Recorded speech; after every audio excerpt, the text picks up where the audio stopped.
Ja, herzlich willkommen, liebe Teilnehmerinnen und Teilnehmer. Welcome, participants. Welcome back after the coffee break to this second block of discussions this morning, entitled Hydrogen as the Key to the EU's Climate-Neutral Industrial Future.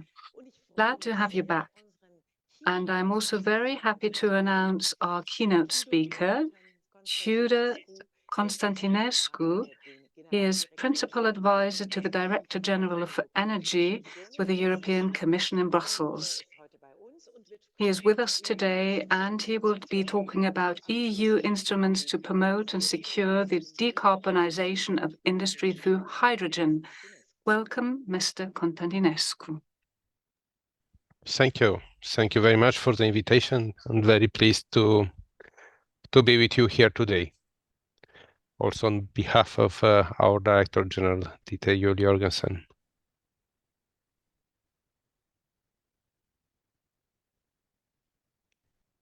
Okay. So with this being said, I assume I can start and tell you about the approach we try to develop at European level in relation to hydrogen and also the latest developments in this area. Let me recall that, next slide please, briefly, that one of the first initiatives of this Commission of President von der Leyen was the European Green Deal. And the European Green Deal, it stays as an important priority, not only for carbon neutrality by 2050 to make Europe the first carbon neutral continent, but also with the strong push which gave for 2030, because in the past we had some analysis and plans on how to move towards decarbonization. In any case, most of the actions were foreseen after 2030.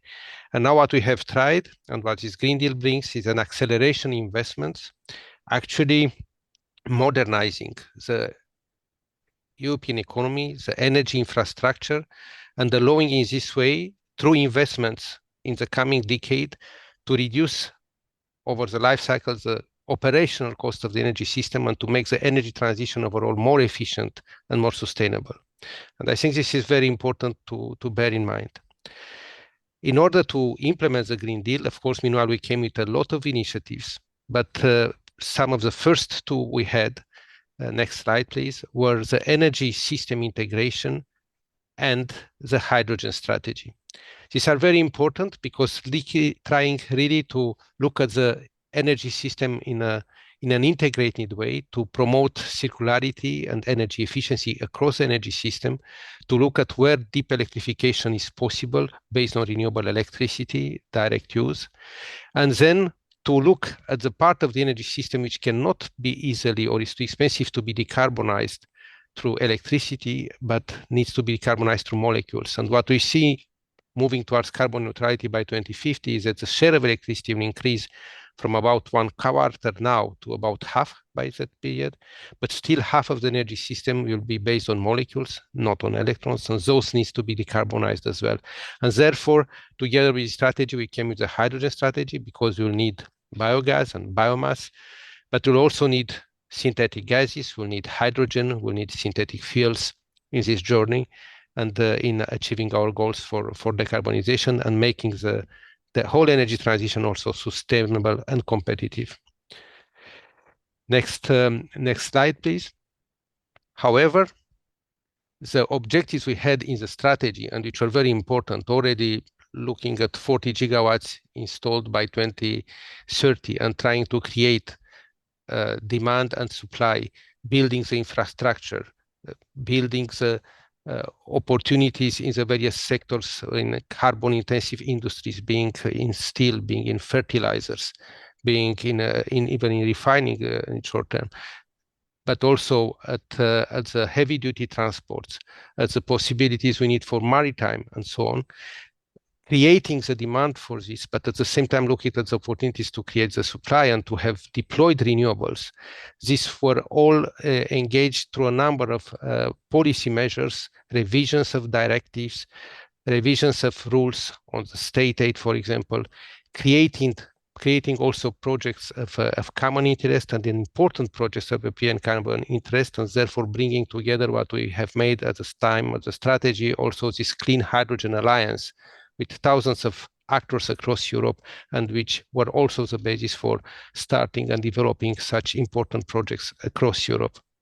However, just 2 years later came unfortunately this Russian invasion in Ukraine and the war in Ukraine, and therefore the answer was REPowerEU, with a clear view to accelerate the energy transition, to reduce dependence even faster on fossil fuels, and in particular from Russian gas well before 2030. And in this context, the REPowerEU has included a number of measures. First of all, in short term, in relation to energy savings, then storage of gas, diversification of sources of gas, but also looking at more medium term and longer term, in particular energy efficiency, deployment of PV, deployment of heat pumps, and doubling the share of biomethane from 17 to 35 billion cubic meters by 2030, and also doubling our ambitions on hydrogen, both inside the EU for domestic hydrogen production, but also regarding imports. So we speak about 10 million tons of hydrogen to be produced within the EU, and we speak about 10 million tons of renewable hydrogen also to be imported into the EU as an objective by 2030. This requires, of course, huge investments. We speak about 80 to 100 gigawatts of electrolyzers. We speak about infrastructure, storage, terminals, ports, about pipelines, and about storage, with tens of billions of investments as well. And in what regards imports, of course, looking at the main import corridors, I will refer to them, and to green hydrogen partnerships. This is all very, very important and can make hydrogen supporting not only decarbonization, but in this case also security of supply.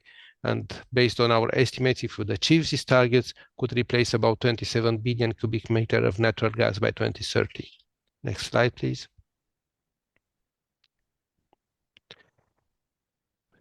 I think very important to mention here, and one of the, as I said already, this hydrogen strategy, we identified about 20 pieces of legislation and actions which needed to take action in order to achieve the objectives. And one of them, a crucial one, is the revision of Renewables Directive. I'm happy to say that now the RED III have passed the amendments proposed by the Parliament in European Parliament in the first half of September, and now we have a new target for renewables for 2030, 42.5%, with a view maybe to achieve even 45 to see if possible, and concrete targets also for hydrogen. And Europe is in this case, in this way, the first actually region of the world which really gives this push to what was and is still considered around the world the biggest bottleneck in this process for hydrogen, which is creating the demand. So now we have a target of 42% for renewable fuels of non-biological origin by 2030. And we also have in transport a target for renewables of 29% or 14.5% greenhouse gas emission reductions. Furthermore, indicating clearly that 5.5% of the advanced biofuels and RFNBOs should be in the transport already by 2030, with a minimum percentage for RFNBOs. Next slide, please. But when we speak about RED and about this, and by the way, in this context, other pieces of legislation, of course, are advancing also on low carbon hydrogen, the hydrogen and gas decarbonization package to support the infrastructure development. But when we speak about this, it's very important to have a common understanding and to make sure that hydrogen and renewable hydrogen in particular drives the energy transition, helps deployment of renewables, and drives renewables deployment in order to achieve the carbon neutrality we aim by 2050. Therefore, we came with a delegated act, which took, let's be frank, a couple of years to negotiate, but with some principles which are important about additionality. So hydrogen produced should add to the deployment of renewable energy and not cannibalize the renewable energy, which could be used directly, maybe more efficient in other processes. We need temporal correlation, of course, And we need also geographical correlation for when renewables are effectively used to produce hydrogen, with certain flexibility, and in particular flexibility for until 2028 when an evaluation has been made, and also after 2030, so to enable the market to pick up and to use the opportunities we have until then. Next slide. This is important, and we'll apply this this flexibility, also in what regards these criteria in relation to hydrogen produced within EU, but in also what relates to hydrogen produced and outside and imported to the EU. And we looked at a number of hydrogen corridors, also in the context of repower, via the Mediterranean, the North Sea area, and in the future, as soon as this will become possible, via Ukraine, which are important in order to prioritize from where hydrogen can come, renewable hydrogen can come within the EU. But this is not limiting, but just to prioritize. Next slide, please. And the next slide is how do we make this hydrogen to move across Europe? Ideally, of course, we should have renewables produced hydrogen close to the industrial clusters, and this would be perfect. But we know that this is not always possible, and when we import hydrogen, of course, you'll have to travel to the destination wherever is needed, and for this we need infrastructure. It is an important step in this respect with the project of common interest, which are key for the cross-border infrastructure linking the EU energy systems. And in this context, we have priority corridors, which are identified through the Trans-European Network of Energy, the 10E policy, a policy framework which was delivering already a lot on gas, a lot on electricity, but we still need to work on this. And we have 11 priority corridors, as well as 3 priority thematic areas being identified. And now gas projects will not fit anymore in this. We have done a lot of work in this area, but hydrogen, on the contrary, will come in both for pipelines, for repurposing, and for storage of hydrogen. And this will be very important as of next year. Next slide, please. This will require, of course, funding. Yeah, the whole energy transition will require funding. It's a funding, but it's, I would say, rather an investment and not necessarily an expenditure. And this is a perspective from which we looked at it, first of all, in the context of Recovery and Resilience Facility, which allocates about 700 billion euro. Is a huge, unique opportunity for supporting resilience of also energy systems in Europe, and a lot of attention and plans have been made. I think so far it's about 11.5 billion euros out of this that member states have themselves allocated for hydrogen projects, which is very important. Then we have the cohesion policy, with notably the structural cohesion funds, but also Just Transition Fund, which are helping again the energy transition, and here are also additional opportunities for hydrogen. Then we have the Modernization Fund, the Connecting Euro facility I have just mentioned, and last but not least, I should continue to underline the importance of research and innovation. I mentioned in the beginning the alliance we made, the Clean Hydrogen Alliance, to develop this important project of common interest and other projects across Europe in connection with the hydrogen strategy. But let me recall before that, and if we are at the forefront of developing hydrogen, it's also due to the partnership we have developed over the years in research and innovation, notably in the context of Horizon Europe, with the joint undertaking on hydrogen we have, and where we try to prioritize, and over the last years try to really prioritize renewable hydrogen and applications which to make it possible and supportive to our effective energy transition.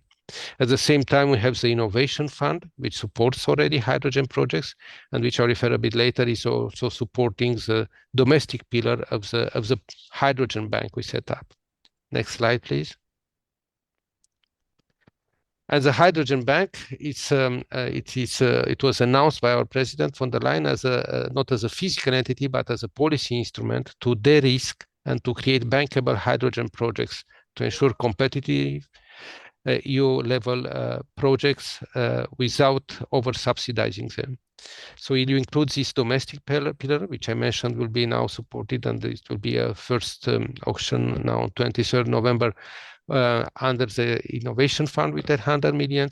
But you'll also have an international pillar to facilitate renewable hydrogen import to the EU. This will be very much him to be developed to build up on the German initiative of Hydrogen Global, which already proved to work well. And therefore our commissioner and the German minister have wrote together to member states trying to push and to increase the interest for participating, as there are some countries who already expressed also the interest to participate and like through a member states team approach to build this international pillar as well. Next slide. Just in a few words about this hydrogen bank and what it aims is that, first of all, it aims to create this domestic market with a green premium under the EU ETS Innovation Fund, and our colleagues from DG Klima are running this process. And on the other hand, we speak about the green premium for imports to the EU, and our colleagues here in the House try to support this renewable hydrogen imports to Europe. The bank also offers transparency and coordination in terms of demand assessment, in terms of price discovery, hydrogen flows, monitoring, infrastructure needs identification, and as I said, the data cost for hydrogen. We'll use existing European financing instruments on one hand and existing international financing instruments on the other hand, and together with member states to give a push to the hydrogen role in the European economy and to try to move towards the targets we have established to REPower EU and, of course, the strategy itself. Next slide. And other important dimension, which perhaps I should say two words, is the Net Zero Industry Act, which is very relevant also for hydrogen because it's one of the key technologies which has been identified as being important for Europe for keeping its competitiveness in this area, to strengthen the resilience and therefore scaling up manufacturing for hydrogen and fuel cells related technologies in Europe. We have a strategic goal to have a capacity of at least 40% of the EU deployment needs. And the Net Zero Industry Act will facilitate investments in this net zero technology manufacturing projects. It will streamline the process for project promoters to establish net zero industrial manufacturers. It will also promote market access in public procurement, and very important also to have these academies for forming the labor force, which is really important in the energy transition. Next slide. And a very last word maybe about the global relevance. EU, with the energy strategy, it's very much engaged both in bilateral but also multilateral relations. And hydrogen, and in particular renewable hydrogen, it's very important because if we move towards carbon neutrality, and we see all the efforts made also at the COP, the big benefit of hydrogen is the fact that it can transform renewables into a global commodity. Through hydrogen or derivatives of hydrogen, actually, we can make renewables move across the world and create a really global hydrogen market. And for this, we are very much engaged with the Clean Energy Ministerial, where the Hydrogen Initiative Europe is co-leading it, in particular in creating a global ports coalition, now with more than 60 ports joined across the globe, and also trying to identify the policies, the targets which are necessary in this respect, supporting and joining the forces also with the EIA and with other initiatives in this respect. We have the mission innovation, where Commission and our colleagues from RD promoted the concept of hydrogen valleys and having hydrogen valleys across the world by 2030. And we have the international platform, which is also offered by IPAG, and where we discuss about the greenhouse gas emission calculations for hydrogen production, different pathway for the footprint of transport of hydrogen as well, looking at some principles in relation to certification, and all these things should help creating this global market for hydrogen, in particular for renewable and low carbon hydrogen. The EU also has created a number of MOUs with a number of countries, and furthermore has also put hydrogen now at the core of the discussions with many of its energy partners, being an intrinsic component of the energy transition and of the energy dialogue we try to do. So I think with this, next slide is just to thank you all, and thanks again for the invitation to be with you here today, and for the opportunity to address you also on behalf of our Director General. Thank you very much.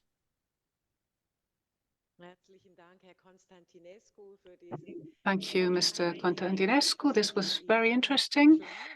We were now able to see what the EU is planning, and I think that this is very perfect for our next topic and the next panel discussion. I'm really pleased that we have 4 panelists here about to enter the digital stage. And let me briefly tell you who they are. In alphabetical order, we have Alexander Habeder, who is Vice President for Strategy at the Sustainable Energy Systems Division of Siemens Energy. Welcome to you. Good that you're here. Then we have Hanan El Hamraoui, Vice President Industry at Hydrogène de France Energy.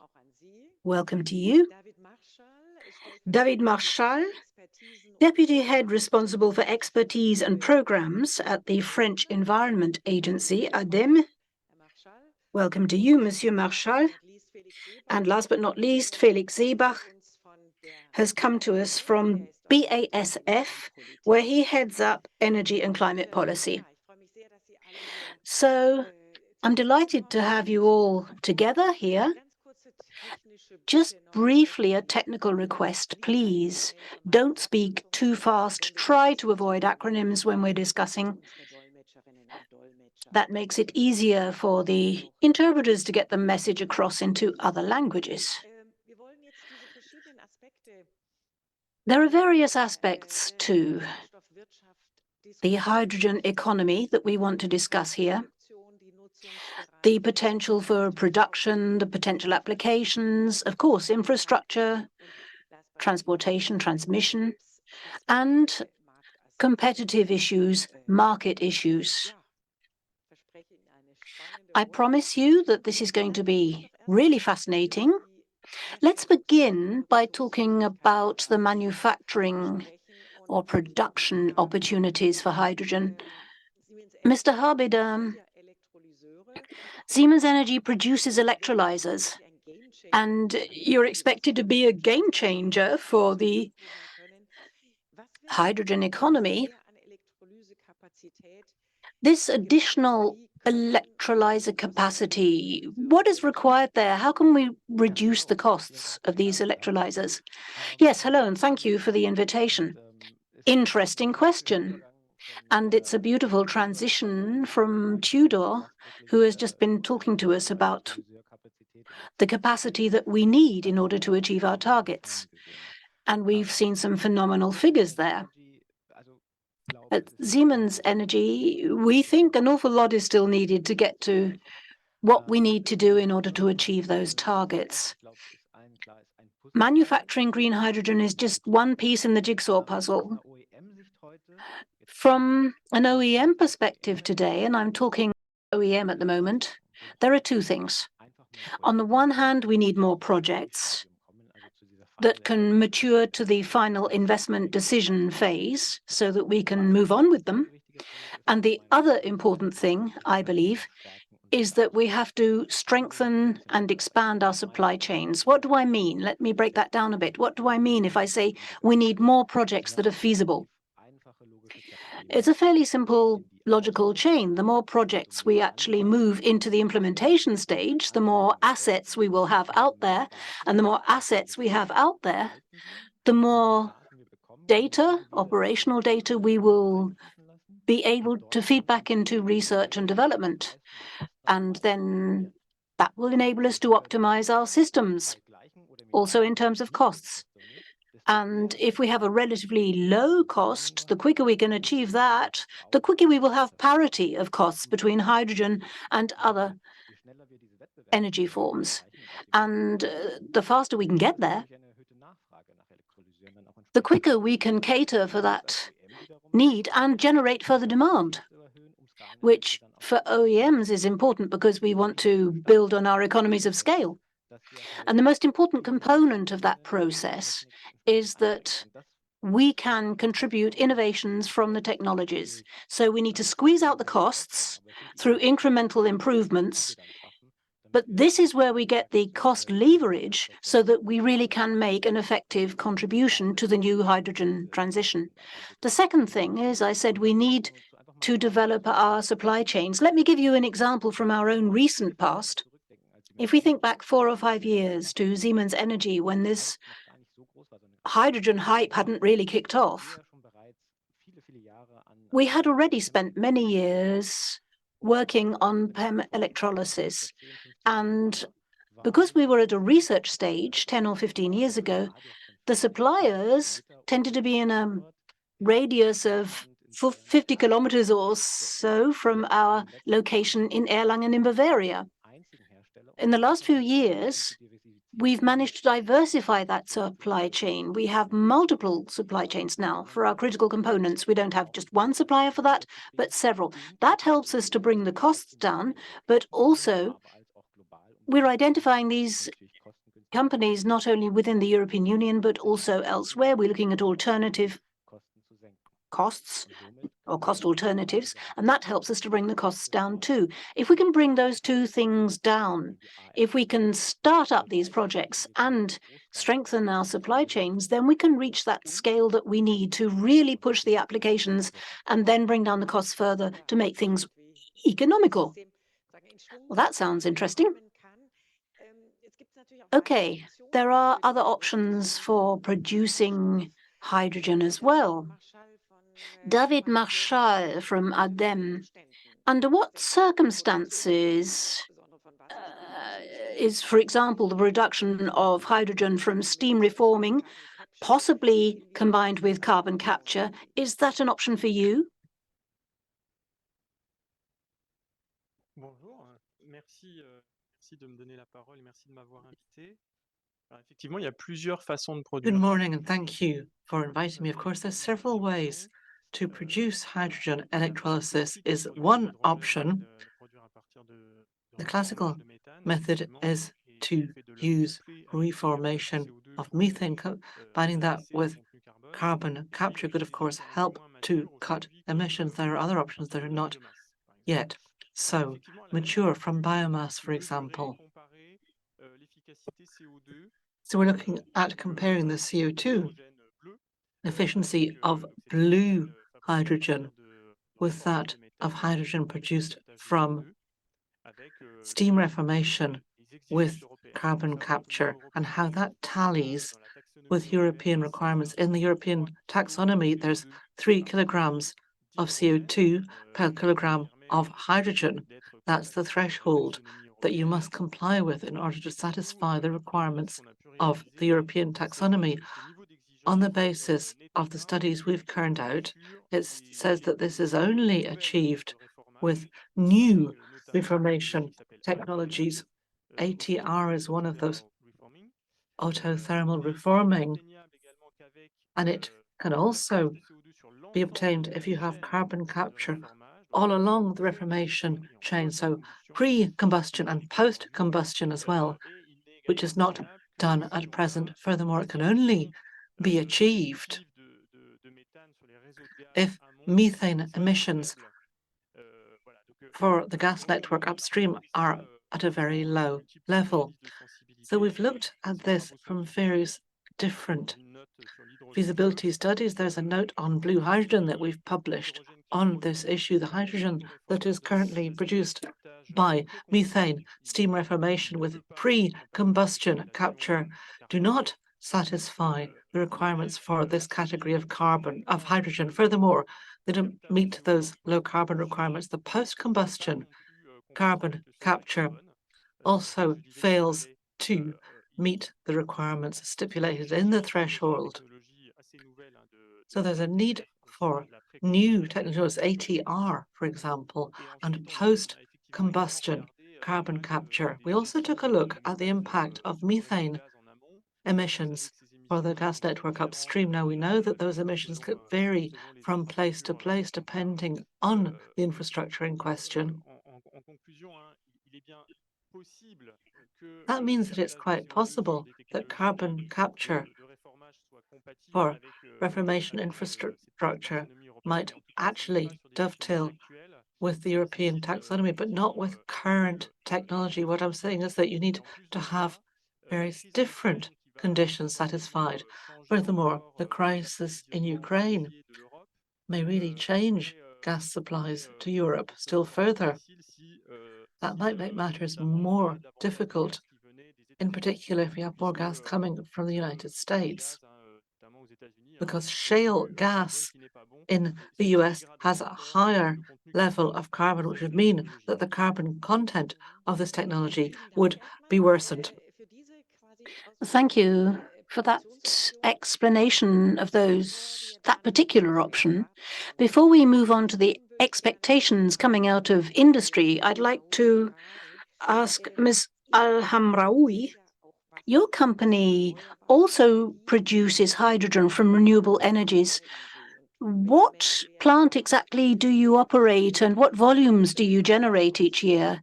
And can you perhaps give us a little outlook for the future?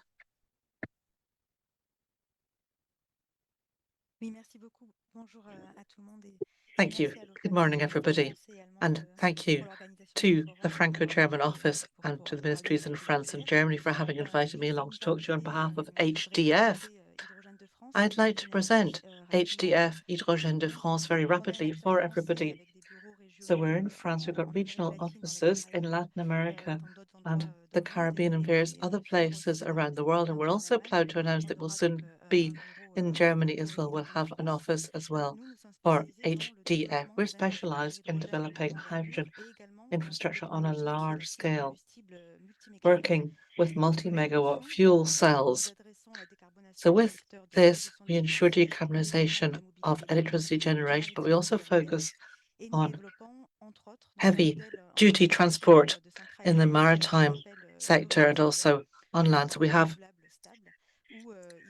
Renew Stable, and there we have turnkey options. We produce green, stable energy for electric grids using intermittent energy and then stabilizing that, plus using long-term on-site hydrogen energy storage. We've developed various projects around the world. First of all, one that's being built right now in Guyane in on the French territory, where we're developing hydrogen production, 16 megawatt in terms of a powerful electrolyzer, but it's within a power station. So we don't deliver the molecule of hydrogen, we actually produce electricity there. So it's a complete power station where you have hydrogen storage on site as part of the project. Furthermore, we have technological know-how, which is vital in developing these fuel cells, the special multi-megawatt ones. We're going to start mass production of these fuel cells near Bordeaux in France, and these fuel cells will then go to the freight locomotive market and to the maritime sector. HDF is developing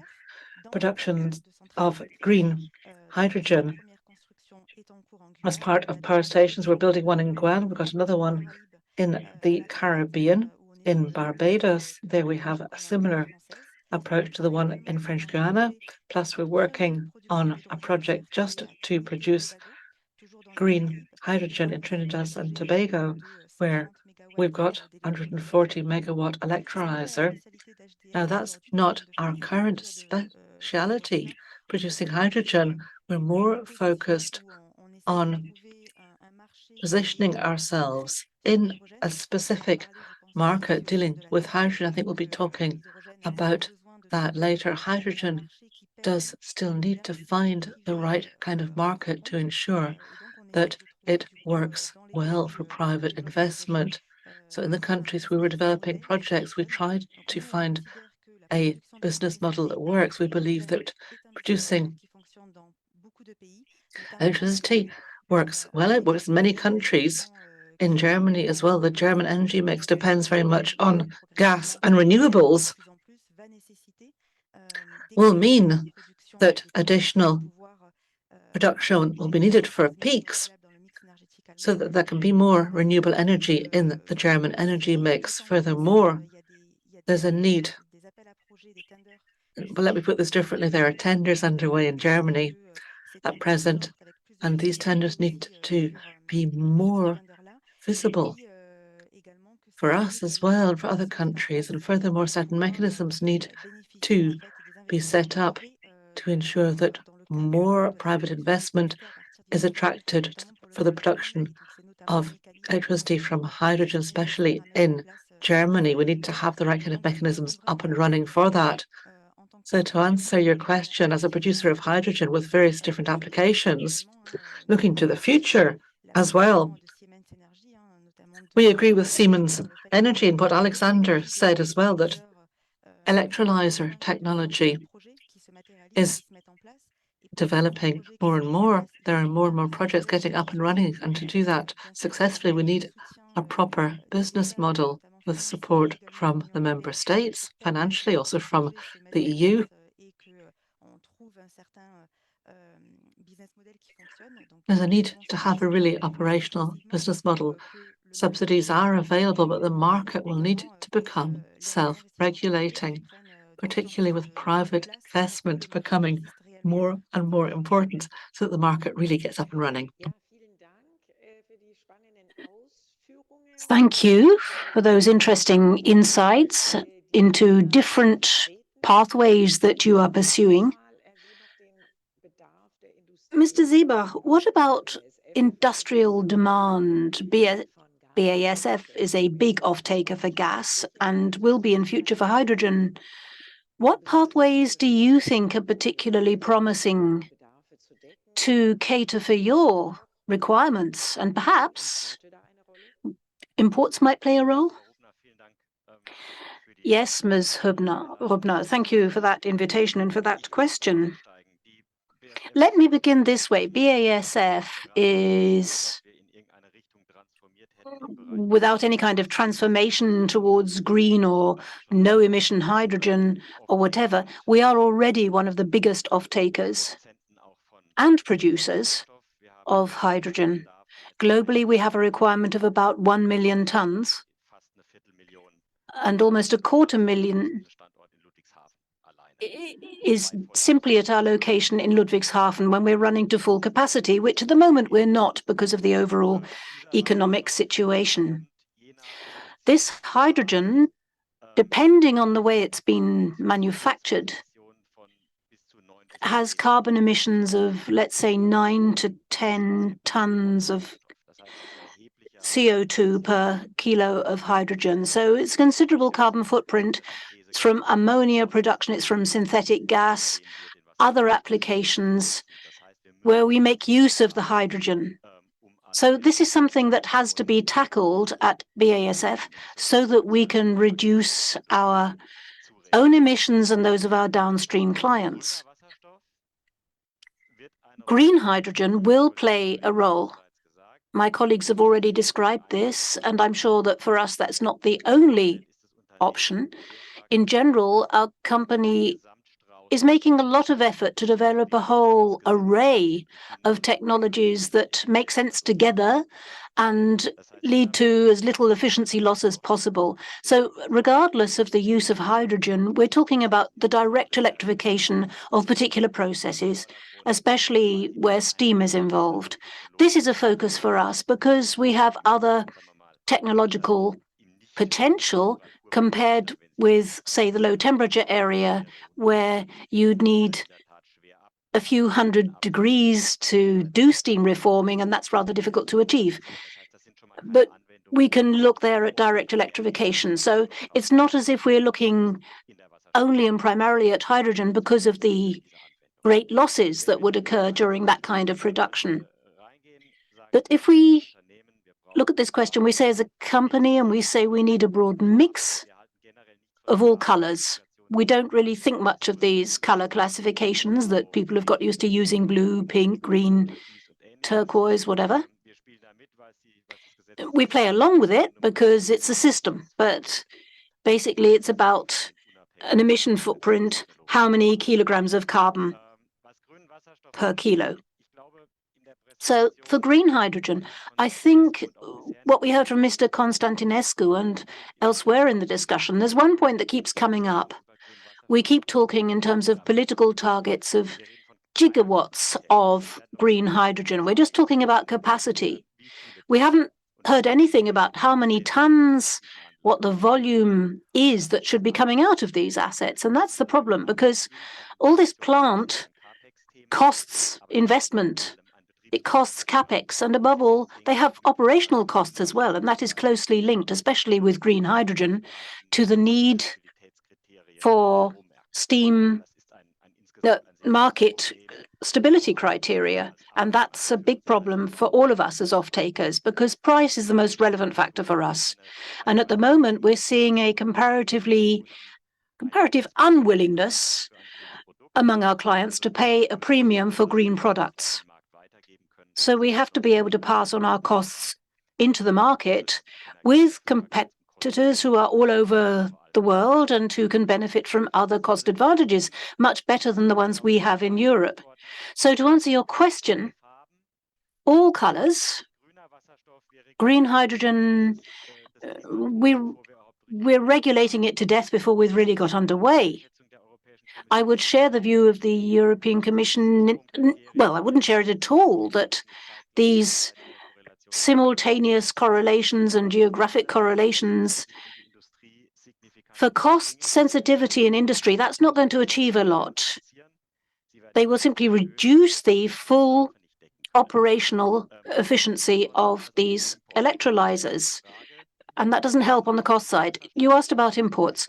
Of course, we will be importing hydrogen and hydrogen derivatives. It's an illusion, we think, to believe that European requirements can be catered for if we want to maintain industry. Imports are important. So these very ambitious criteria for green hydrogen, it's amazing that they're going to apply to imports. First example, strictly speaking, if you have a wind turbine in the United States that's getting a subsidy under the Inflation Reduction Act, then it's subsidized, which means that it would fall through the European sieve for green hydrogen. And here I think Europe is sawing at the branch on which it sits. And we would be well advised to be more pragmatical about all these criteria, because Europe can't get by without imports. Thank you very much, Mr. Seebach. You were very clear on that. I can see people nodding. We'll come back to European regulation in a moment, but I would like to ask about imports. And let me ask David Marchal, where would the imports come from and what would the volume be compared with, let's say, domestic or European production? Could I just begin there? We're looking at a lot of different options across the world. We believe that the more economically attractive options, and of course there's an awful lot of flexibility going on, a lot of fluidity, the really attractive routes for German industry and for us as a company are in the pipeline regions in Europe or around Europe, in the periphery. I think that's the priority. That doesn't mean that we're not parallel to that looking at maritime transportation and other options, for example, for ammonia and backcracking ammonia. Of course, we're looking at that too. But Europe is well advised to look to its close neighbors or within Europe itself before we start looking at Namibia or other such ideas. In a lot of countries, we don't have much skilled labor, we don't have much infrastructure, and these countries will probably not be satisfied simply with providing the hydrogen and supplying it to Europe at clear cost, but they will be wanting to add in their own value added, which is understandable. but of course associated with risks to Europe. So pipeline in the European periphery, for us, for the market ramp up for the first phase during the 30s, this is probably the most attractive option. Thank you. What about the French perspective on that, David?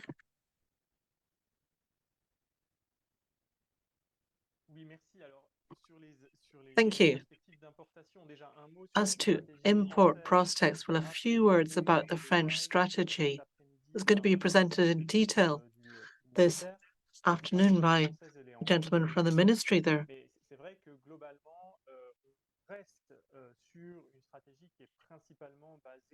Overall, the strategy is based on domestic production of hydrogen. It has to be said, though, that we're more open to imports in the new version of the legislation than was the case in the past. Mr. Cassotti will talk to us about that this afternoon. Now, looking at that, you say imports are an option, but perhaps not immediately. We're looking at short-term domestic production. That correlates fairly well with the costs. Economic issues are of the essence. We have to look at transport costs for imports of hydrogen and compare that with the cost of hydrogen produced in France. Transport of hydrogen and ammonia by ship, which is then treating the ammonia to produce hydrogen, does not seem to be competitive compared with domestic production of hydrogen in France. If you look at Chile and Morocco, production costs are very low, 1 to 2.5 euros per kilogram. So it's lower than the production in France. But if you look at total costs with transport and yield loss for back reforming of ammonia to produce hydrogen, we end up with higher costs. And it's roughly the same thing with pipelines as well. That's important to bear in mind. And it's somewhat different when you look at ammonia. Importing ammonia to use as ammonia is different. There's less yield loss there. There's also the use of fertilizer from, for example, Chile and Morocco seems to be competitive compared with future national production. And there's a question of sovereignty, of course.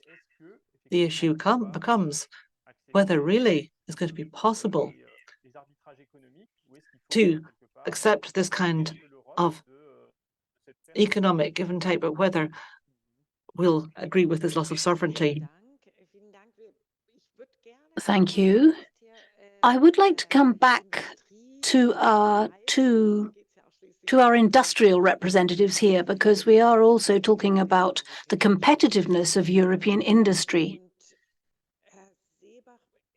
Mr. Seebach, what kind of volumes are we talking about, and what are the applications for them? What are the prospects in the next, let's say, 10 or 20 years? How do I need to envisage this hydrogen equation? Yes, well, we're assuming that at BASF and as an industrial location in Germany, we will require a certain position in the chemicals industry, and our hydrogen requirement will be consistent. So we're talking about 250,000 tons over the next 10 or 15 years. Potentially that could increase. It depends on any new applications that we might decide to adopt, especially in the energy sphere. I said with steam it doesn't make any sense, but if, for example, you're looking at cracker thermics, and if you have a steam cracking process at the beginning of the chain, most of this arises from additional steam input. That's where most of the emissions arise. And these higher temperatures of several hundred degrees, there we would consider using hydrogen in a process that leads by different methods to electrification. But what the applications are, we'd have to see. But of course, we also have diverse other pathways in chemical manufacturing. Above all, carbon-free methanol, carbon capture and utilization, CCUS, so carbon sequestration. That's, chemists call it, it's energetically dead, and therefore you can use hydrogen for that. But we're assuming that we will continue to have a big requirement for that. And depending on how big the industrial base in Germany or Europe remains, that could potentially grow. And there we're talking large volumes, and that's why it's so critical, what I said at the beginning, that, of course, with an electrolyzer that produces a bit of power stability for a few hours of the year, if at all, that doesn't mean anything to us. That's not a target for us because it would be running for too few hours and the prices are just prohibitive for that kind of hydrogen. So that's the point where we're rather more critical about this discussion around system compatibility of electrolysis. But in chemicals, there's a huge requirement for hydrogen. And we shouldn't be too picky about the color or the method of production. We can't afford to do that in Europe. Well, that's a clear message. Mr. Harbider, as an electrolyzer manufacturer, no doubt you have an opinion about that. Have you just lost a client there, or? No, quite the reverse. I have to say, okay, at Siemens Energy, we are a bit bigger than an electrolyzer producer. They're part of broader systems, and we work with our colleagues accordingly. In the demo phase, when you have a small project, Mr. Seebach was talking huge volumes there, but we're only just at the beginning. To visualize that, just imagine that your screen that you can see before you is the higher market, is the entire market. 1 pixel is where the hydrogen market is at the moment. That's how small we are. We're right at the beginning of this journey. I understand, Mr. Seebach, but we have to work together on this. One thing is important to me, nevertheless, something Mr. Seebach said, and I'm trying to repeat that now with my own words. The criticism that he expressed about the European Union and what is expressed, what's positive is that we're talking about promoting this. The problem is that the application of these mechanisms is far too slow and complex. There's nothing else to say about it. No, I'm happy that there is now an opinion out there that this new sector needs to be promoted. But I can give you so many examples. If you're going to lose your funding, or let's start with these important projects of common European interest, the money hasn't been paid out yet, even if it was announced years ago what projects and what customers, what suppliers in that ecosystem were to be promoted. And they're all waiting now urgently for this assistance so that they can get down to business.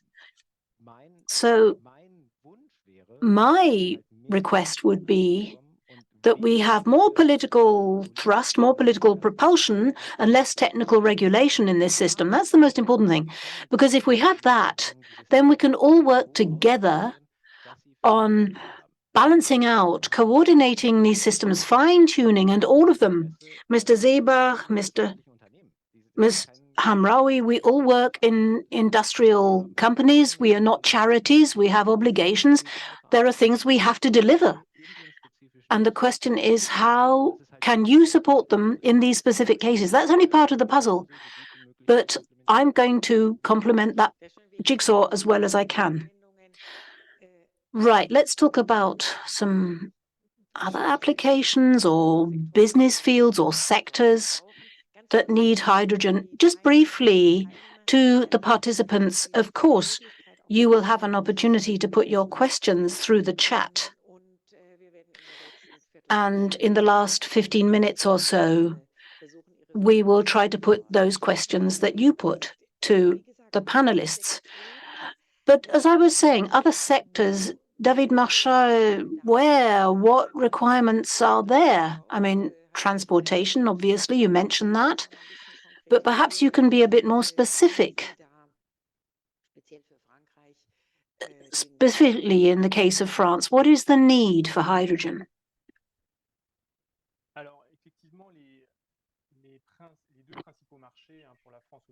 Well, the two current major markets are for heavy-duty vehicles and for industry. Now, for industry, a transition plan has just been published for ammonia in cooperation with industry. And hydrogen is part of the options to decarbonize the ammonia sector. But it's not the only option. There's uncertainty as to price of electricity and of gas. And the other major sector is heavy goods vehicles, that's land-based transport, which will either use hydrogen directly or will use e-fuels. A few words on e-fuels, if I may. That's a topic which is gaining ground.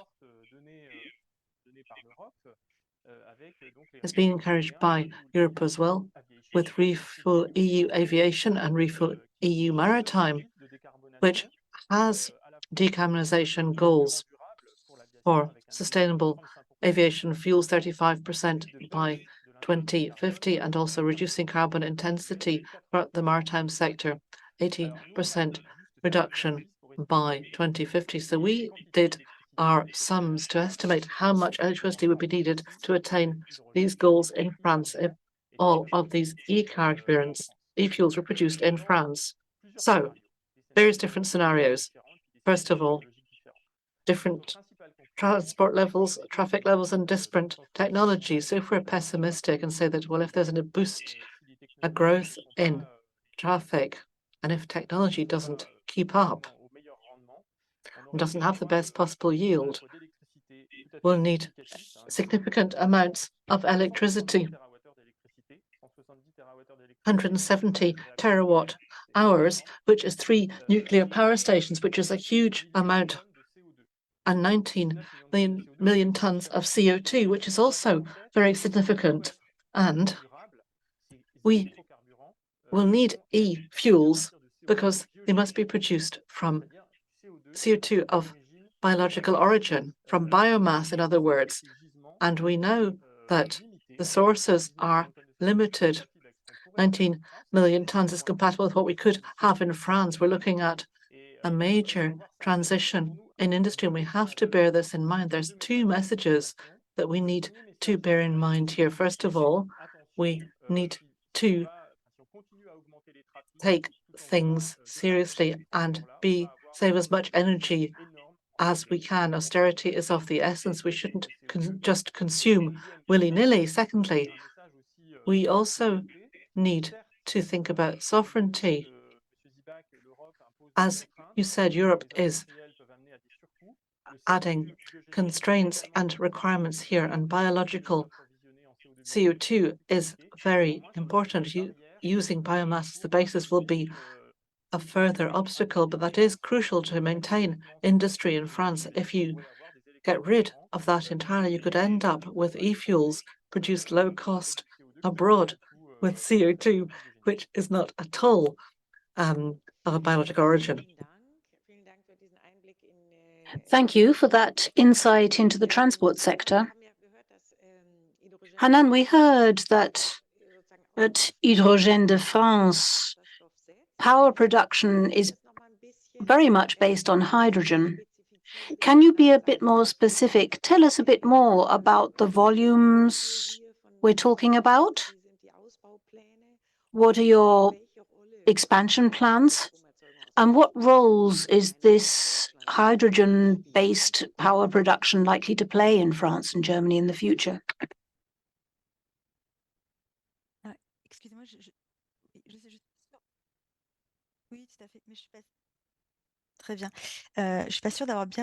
Yes, I'm not sure I heard the question.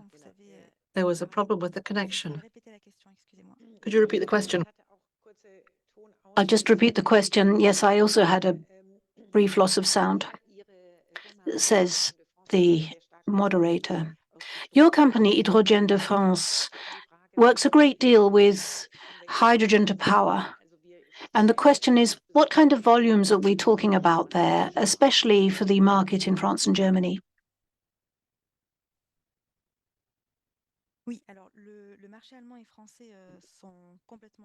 The French and German markets are entirely different. In France, we've got an energy mix with a lot of nuclear in the mix, whereas in Germany, there's more of a focus on renewables. Now,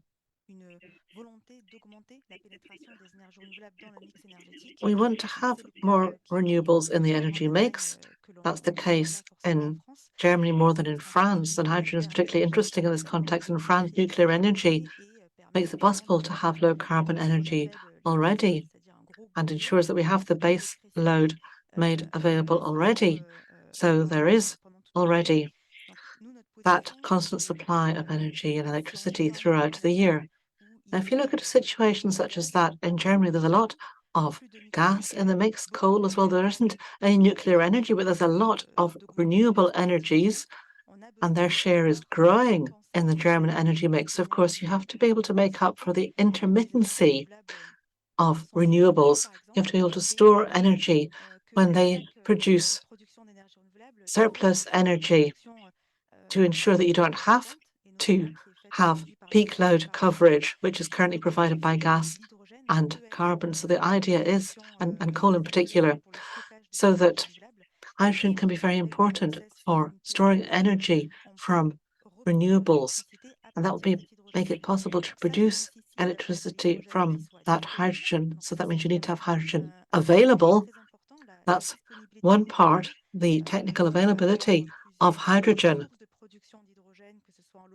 You need various different sources locally and also imports as well. A network is needed, just as we have a gas network. Currently, in terms of quantities, Germany is currently thinking about a call for tenders. The German ministry is looking into this, the idea being to develop production of electricity from hydrogen. The figures are striking. 4 gigawatts by 2030, 2035, and that's for electricity from hydrogen. And so hydrogen production is going to be rather significant, indeed very significant compared with the current levels, both nationally in Germany and indeed internationally when it comes to hydrogen production. This is a vision where Germany has really thought about the need for alternative solutions for coal and gas, for other high carbon fuels. So this is what you need to move away from fossil fuel dependency. Yes, thank you very much. So hydrogen also for storage purposes. Mr. Habida, that might be something that your clients expect as well. To what extent does hydrogen play a role for you as a storage medium? A significant one. It's going to be a major contribution so that we get the scale we need for hydrogen to be where it needs to be. But storage, let me just break a lance for electrification, because at the end of the day, we need to think about efficiency and potential energy losses. So the first question should always be make use of the power. I think we can always agree on that. And if we say, all right, we're talking about hard to abate sectors, right, then let's look at storage. Let me take the example of the North Sea. We've just received a push subsidized by the EU for wind farms in the North Sea, which will generate power. But our grids aren't always capable of taking that power that's produced out there and storing it. Electrical batteries can't do it either because they can only store for a brief period. And this is where hydrogen plays a big part, because that conversion of the energy that can't be used immediately can be stored there. You convert it into hydrogen, and the hydrogen, whether gaseous or this plays a part in import too, derivatives, the losses from that conversion are relatively negligible. So that's a very good example. The challenge will be, okay, then I've got this hydrogen in a particular place, but I need to transport it. And we're back with pipelines.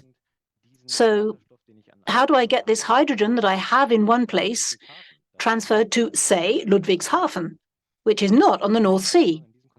And these are the challenges that we need to think about as part of this structure. So this idea of a backbone, a pipeline, that's all very justified. And this step-by-step approach that we need to go along with so that we can build that system, that means that we will have storage at certain points. How we deal with it, whether it's a cave or a different kind of storage, we've learned that the offtake is huge. And we need to ensure that the off-takers have a constant inflow so that their systems can keep going. If we think about how in the big industrial processes, people don't say, oh, there's no hydrogen today, so let's switch the machines off. They have to be consistent flows to keep operation running. Otherwise, the operating costs soar. And that's why storing hydrogen will play a significant role. But there too, we need to invest significant money to push that development. Thank you. You provided a cue there for another point that we ought to address because it's very important, and that's the infrastructure. We heard about that this morning. And this idea of a European hydrogen network, or HDF is based in Bordeaux. So you're close to Spain, and we know that hydrogen is to come from Spain via pipeline to Central Europe. What role do you believe that this, what Alexander just referred to, this European hydrogen backbone, is going to play in the hydrogen infrastructure of the future?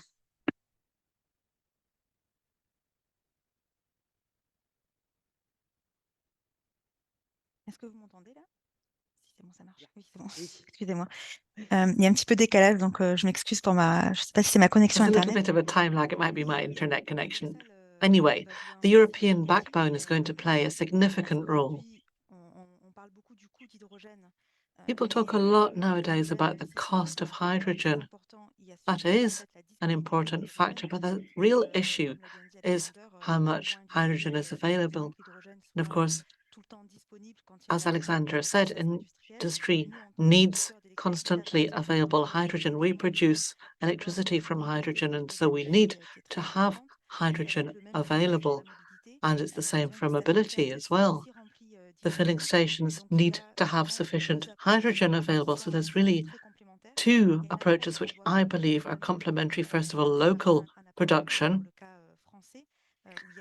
We heard about that for France as well. There are clusters currently being developed, so-called hydrogen valleys. There's integration to various different sectors of industry to have production and consumption on the same site.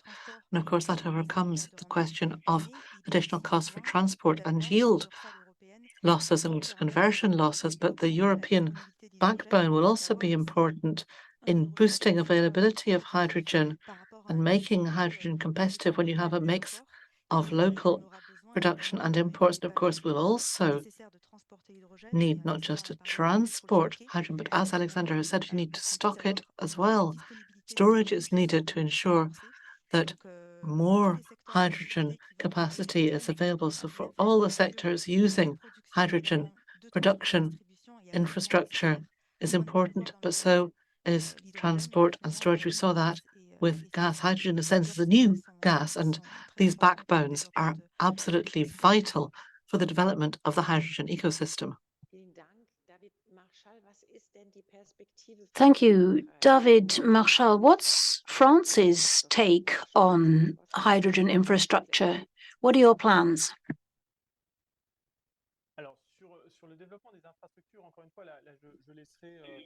As to infrastructure development, Christopher will talk about this later.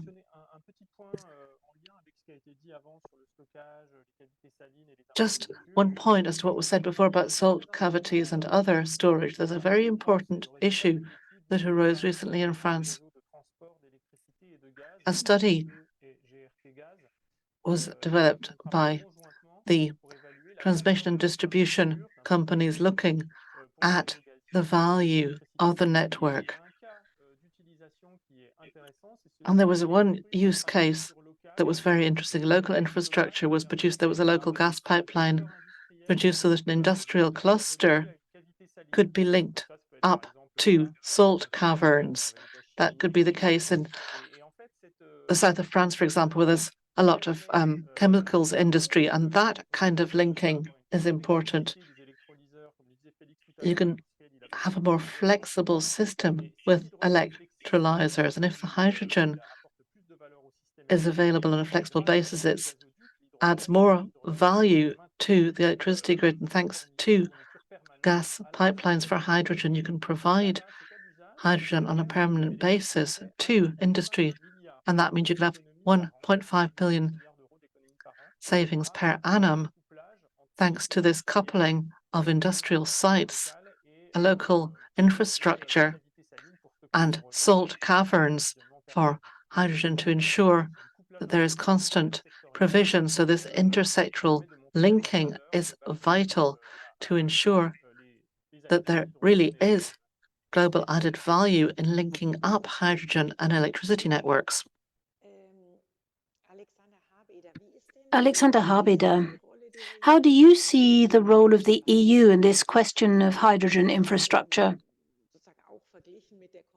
Also compared with the competence of member states, how much EU and how much national competence do we require? That links a bit to what has already been said.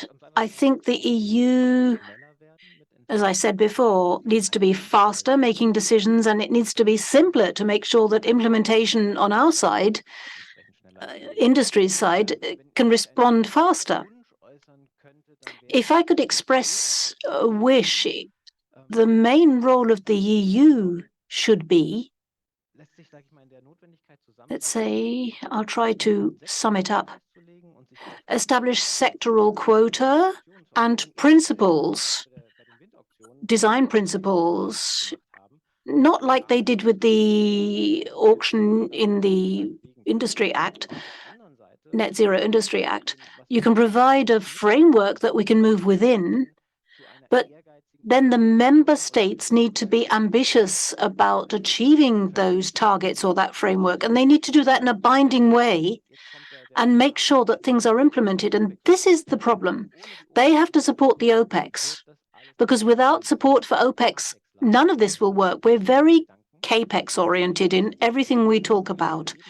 And if we're going to maintain these energy systems throughout their life cycle, most of the music gets played during the operational phase. And over time, apart from the price of power, this is what's going to contribute to developing hydrogen. So we have a chicken and egg question here. And if we're really going to get that momentum going, the EU needs to set up sectoral quotas and leave the member states to come up with those binding policies. So CAPEX, OPEX are short for what? Investment capital and operational costs. I mean, where do you spend your money? That's for everyone who doesn't have a degree in business management. Felix Seebach, you as a client, as an off-taker, how do you assess the infrastructure, or what do you expect in the future, possibly, from the EU and, let's say, Germany? Well, there are a few clear points there. There's one thing I'd like to begin by saying, Ms. Rubner, as to whether Siemens Energy has just lost a client.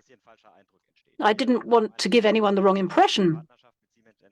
We have a technological partnership with Siemens Energy, and we work together on many, many fronts. Siemens Energy is providing the technology for electrolyzers at Ludwigshafen, 50 megawatts. We certainly believe in this technology and its integration into a chemical alliance. I'm just saying that that's not enough. Talk to the German Network Agency or to your DSO about how that electricity can be supplied to your assets. You can just imagine the problems around stability that arise there. But to come back to your question,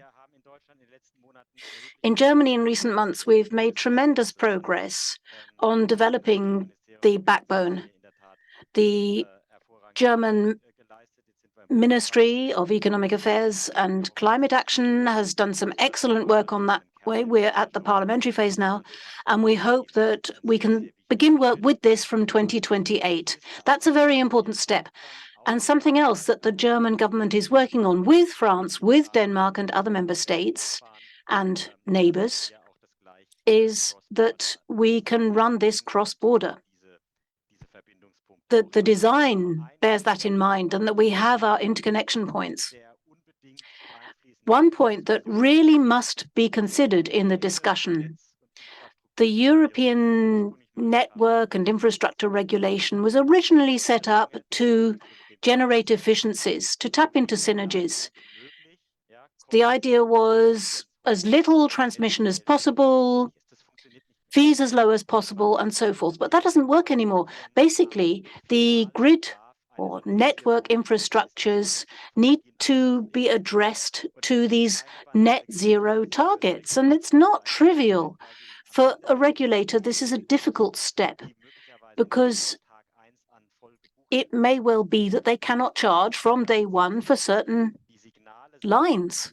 We need to send out signals to the companies. They need to bear in mind infrastructure in the future, whether it's for power, for gas, for hydrogen. And that means that any infrastructure plan needs to respond to that properly. Otherwise, you won't have investment security either on the supply side or on the technology side. So it has to be clear that these volumes need to be shifted. And when you're planning your grids, that means these final investment decisions, you have to go out to your system operators, and it's not good enough just to lodge an application and sooner or later it will get a permit. No. This is a very important step for hydrogen network. Okay, thank you. We have a question in the chat, which I'd like to put to all of you. And we did touch upon it this morning, and it is rather interesting.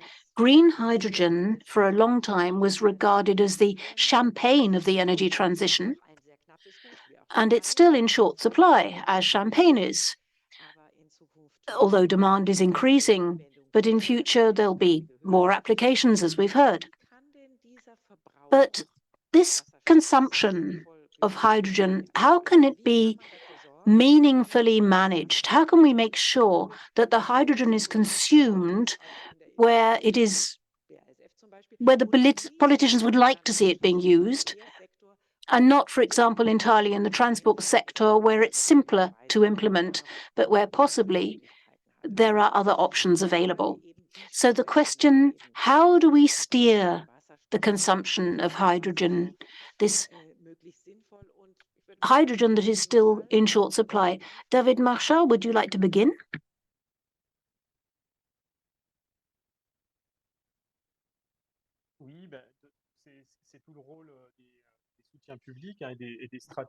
Well, yes, there's the question of state aid and the kind of strategies that are implemented.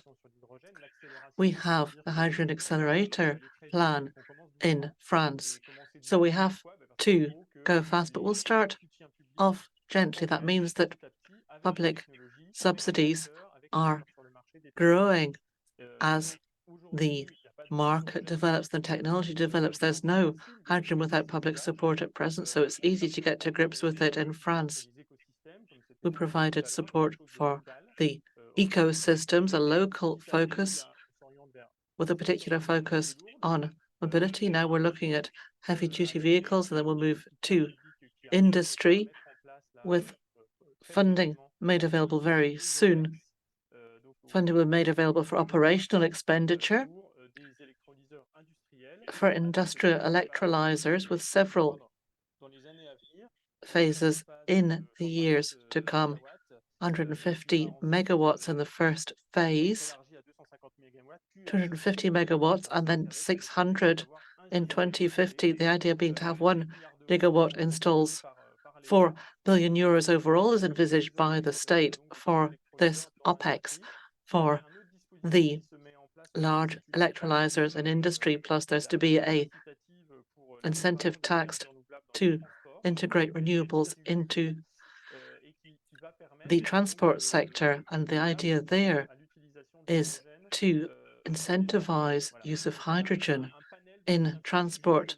So there's a raft of different public funding options to ensure that hydrogen is used and well supported. Thank you. Then let me move on to Hanan on that question of the meaningful management of hydrogen consumption.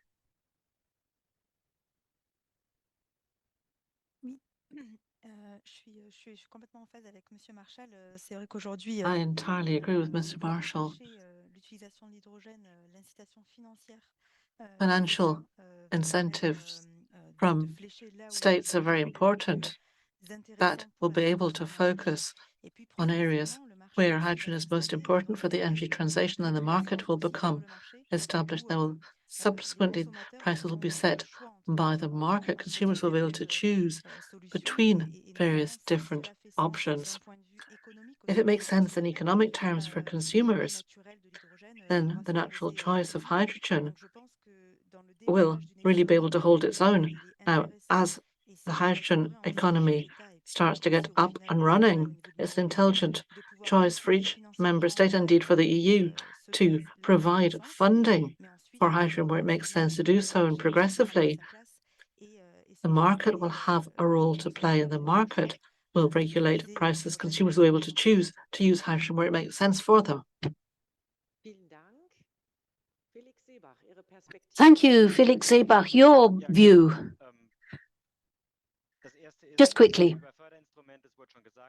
We've already talked a little bit about incentives and instruments. The state is perfectly able to steer this, but there's a second point. There is infrastructure. Let's assume that the backbone is designed in such a way that, at least during the ramp up, it encourages certain directions. It'll focus on the centers. The idea will not be to supply every little place in Germany with hydrogen in the first few years. The third point that we need to pay a lot of attention to is there is a great demand for blending. That is hydrogen in the natural gas networks. If you do that, you've lost all control over where it goes. That's not a useful application. And very quickly, because I know we don't have much time, every rule, every set of criteria that reduces the supply of green hydrogen, that reduces running electrolyzers at full capacity, will put up prices, and the market mechanism will be such that hydrogen will go to whoever pays most for it, I'm afraid. And those won't necessarily be the sectors which, during the market ramp-up phase, the next 10 or 15 years, most urgently need it. In the transport sector, there's a considerable greater incentive to pay the price. People are much happier to pay the 10 euros per kilogram carbon emission or whatever. And so price pushing criteria need to be avoided, because that will push the hydrogen into the sectors where it doesn't belong. Thank you, Alexander Harbeder. How are we going to manage this correct distribution of hydrogen? I'll build on what the previous speaker just said, and especially the last point from Mr. Seebach, but also the others. We need to be sure, at the moment, we're talking about a rare commodity, hydrogen. And for our own energy security and to preserve our industrial base, we need to make sure it can be used where it has the greatest impact. And my personal opinion is that I don't think that a car is the best place to use hydrogen. There are other technologies which are already a bit more mature that we can apply there. So let's look at the big industrial hubs and decarbonize those so that we can make a contribution to reducing our carbon emissions. Thank you very much for that panel. Oh, a question's just come in through the chat. I'd like to put it first of all to Felix Seebach and then to HDF, to Anand.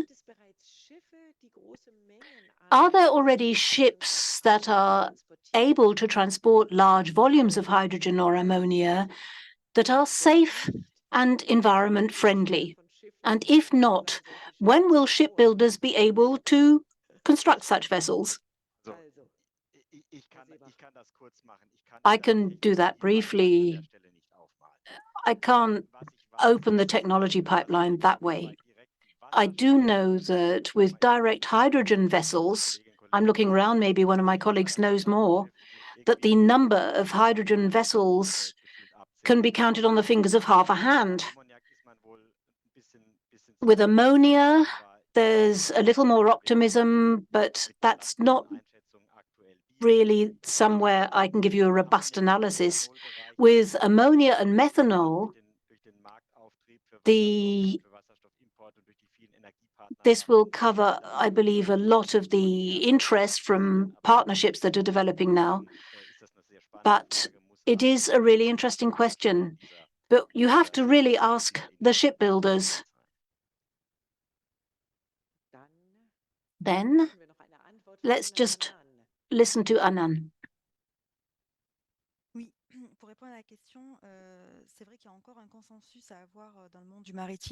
Indeed, we need to reach a consensus in the maritime world as to what will be used as a fuel, whether it will be ammonia, methanol, or whatever. It depends upon the vessels as well. Some are long-distance vessels. There's the question of range as well. Liquefied hydrogen or ammonia might be relevant here, given the quantities that can be taken on board.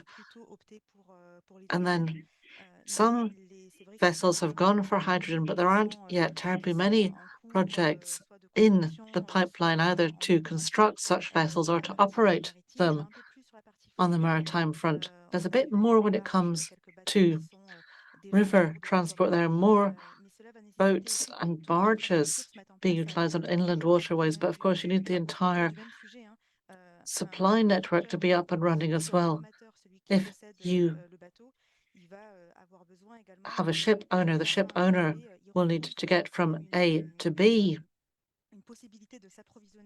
and find scope for methanol, hydrogen or ammonia to be available as a fuel to be able to get the fuel that's needed for their activities. So that's a very important topic when you think about the world of shipping. There's not enough infrastructure there for inland waterways. There aren't enough refilling stations either in ports to ensure that everything can run smoothly. And another very important topic when it comes to regulation, it's fairly strict in the maritime realm. HDF, in fact, provides potential technology for the maritime world. The rules and regulations related to technology, for example, for fuel cells on board ships needs to be harmonized at the European level in particular. And let me conclude by saying that it's also important to note that work must be done involving all the various stakeholders, so ship owners, ship builders, those who provide various technologies. That's not currently really the case. There are a whole host of challenges in the world of shipping, but it's very promising as a market. We're not just looking at propulsion. There's another sector as well, which is supplying energy to auxiliary equipment. Think of a ferry, for example. You need to provide power to all of the auxiliary equipment. That's the case whether you're on the high seas or whether you're in port. And that could perhaps be addressed at present, looking at the hydrogen market as it currently stands, rather than moving directly to hydrogen as a fuel. Very promising market. A warm thank you. And we've got one more question. Brief answer, please, Alexander Habeda. You said to make electrolyzers economical, the production costs need to be reduced. What about skilled labor? To what extent is that a factor? Is it a problem for your sector? And how important are the HR costs? At the moment, HR costs play a big role, even if they're relatively small, but the more we scale up, the less this will affect the overall costs. But we are indeed suffering at the moment from a lack of skilled labor. On the one hand, labor, because we're upscaling in Berlin, and it's hard there to find skilled labor for the future expansion of this factory. On the other side, we need urgently electrical engineers with a background in the chemicals industry. And that is a degree course that has only just begun to evolve in German universities. We need a lot of new knowledge, and we'd be delighted to welcome them on board, especially if they can contribute to innovation. Thank you very much. I have my ears pricked open there because I work at a technical university. We're very interested. I'd like to thank the panelists for that really fascinating exchange, for their interesting contributions, for answering the questions. And I'd like to thank you, our participants, for your interest and your questions. Now we're going to take a lunch break until 2:15. Do come back, because it will remain interesting throughout the afternoon. We'll be talking then about hydrogen and mobility. We've mentioned that to some extent. We'll be looking at the theoretical considerations and practical examples. But first of all, enjoy your break. See you later.